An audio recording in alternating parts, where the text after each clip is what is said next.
সেই ২০০৭ সালে টি-20 বিশ্বকাপে প্রথম আসর খেলেছেন। তখন থেকে এ পর্যন্ত সবগুলো টি-20 বিশ্বকাপেই খেলেছেন সাকিব। এবার খেলবেন নবম আসর। তার সঙ্গে এই কীর্তি আছে শুধু ভারতের অধিনায়ক রোহিত শর্মার।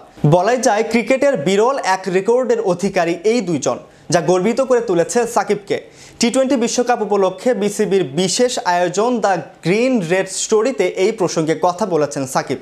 ২০২৩ সালের ওয়ানডে বিশ্বকাপের আগে সাকিব জানিয়েছিলেন ২০২৫ সালে চ্যাম্পিয়ন্স ট্রফি হবে তার ক্যারিয়ারের শেষ আইসিসি টুর্নামেন্ট। সেই হিসেবে এ বছরের টি-20 বিশ্বকাপই ছিল তার ক্যারিয়ারের শেষ বিশ্বকাপ। কিন্তু সাকিবের ভাবনা বদলে গেছে। আরও একটি বিশ্বকাপ খেলতে চান টাইগার এই অলরাউন্ডার। বিশ্বকাপের পরবর্তী আসরটি হবে ২০২৬ সালে, যৌথভাবে ভারত ও শ্রীলঙ্কায়। Make your next gathering extraordinary with RC Catering. We cater authentic Asian cuisine, bursting with flavor and tradition, and it doesn't stop there. We also create stunning Asian-inspired decor that sets the mood for your special occasion. Let RC Catering handle everything so you can focus on celebrating with loved ones. Don't settle for ordinary. Call RC Catering today on 07949 152 522 and let the magic begin.